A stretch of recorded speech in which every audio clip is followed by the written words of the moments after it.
अपने पति चिंटू कबूतर के साथ रहती थी। उसकी एक बेटी थी जिसका नाम टुनटुनी था। चिंटू कबूतर के पास कई नारियल के पेड़ थे। वो नारियल पानी बेचा करता था। नारियल पानी वाला, ठंडा ठंडा नारियल पानी वाला।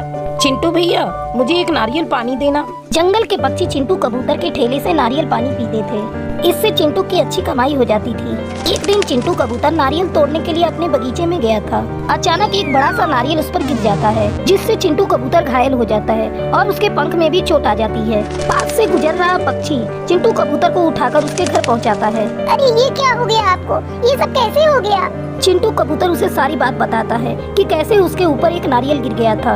इस तरह कई दिन गुजर जाते हैं। एक दिन टुनटुनी स्कूल से घर आती है और अपनी माँ से कहती है, माँ, मेरी कॉपी खत्म हो गई है, मुझे 20 रुपए दो, मुझे नई कॉपियाँ खरीदनी है। बेटा, थोड़े दिन और रुक जा, अभी मेरे पास पैसे नहीं बचे हैं।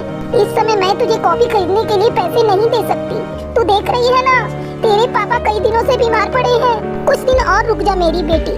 जब तेरे पापा नारियल पानी बेचने जाने लगेंगे तो मैं तेरी सारी जरूरतें पूरी कर दूंगी। ठीक है माँ। फिर टुनटुनी वहाँ से चली जाती है। उसके जाने के बाद टूनी चिड़िया सोचने लगती है, ऐसा कब तक चलेगा?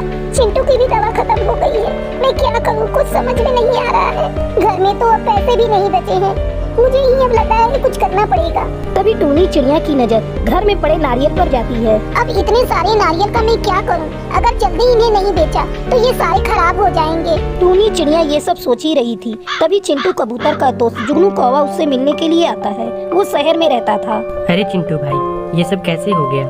मैं कल ही शहर से आया हूँ। जब मुझे तुम्हारे बारे में पता चला तो मैं तुमसे मिलने चला आया।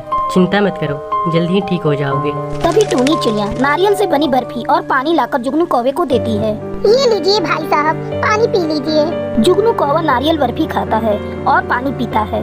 क्या बताऊं भाई साहब, जब से इनके पंखों में चोट लगी है तब से कारोबार ठप पड़ गया है। समझ में नहीं आता है कैसे क्या करूं। अब तो घर चलाना मुश्किल हो गया है। मेरे लायक कोई काम होगा तो मुझे बताइएगा। अरे भाभी, जब ऐसी बात है तो आप एक काम क्यों नहीं करती? अभी अभी आपने जो मुझे बर्फी खिलाई है वो बहुत ही स्वादिष्ट है। आप क्यों नहीं नारियल की बर्फी बनाकर बेचती? इससे आपको अच्छा मुनाफा होगा। आपका बहुत बहुत धन्यवाद भाई साहब। मैं कल से ही नारियल की बर्फी बनाना शुरू कर देती हूँ। थोड़ी देर बाद जुगनू कौवा वहाँ से चला जाता है। अगले दिन टूनी चिड़िया नारियल की बहुत सारी बर्फी बनाती है और उसे लेकर बाजार में बेचने के लिए जाती है। टुनटुनी, तू अपने पापा की देखभाल करना, मैं ये बर्फी बेच कर आती हूँ। टूनी चिड़िया नारियल की बर्फी बाजार में जाकर बेचने लगती है। बर्फी ले लो बर्फी, नारियल की स्वादिष्ट बर्फी ले लो। तभी उसके ठेले पर एक ग्राहक आता है। दीदी, मुझे आधा किलो नारियल की बर्फी देना। ये स्वादिष्ट तो है ना? हाँ बहन, ये बहुत ही स्वादिष्ट है, इसे मैंने अपने हाथों से बनाया है। टूनी चिड़िया की नारियल की बर्फी पक्षियों को इतनी पसंद आती है कि कुछ ही घंटों में उसकी सारी बर्फी बिक जाती है। उस दिन टूनी चिड़िया को अच्छी कमाई हुई। इस तरह टूनी चिड़िया अब रोज नारियल की बर्फी बेचने लगती है। कुछ दिनों बाद चिंटू कबूतर भी ठीक हो जाता है और फिर खुशी खुशी रहने लगते हैं।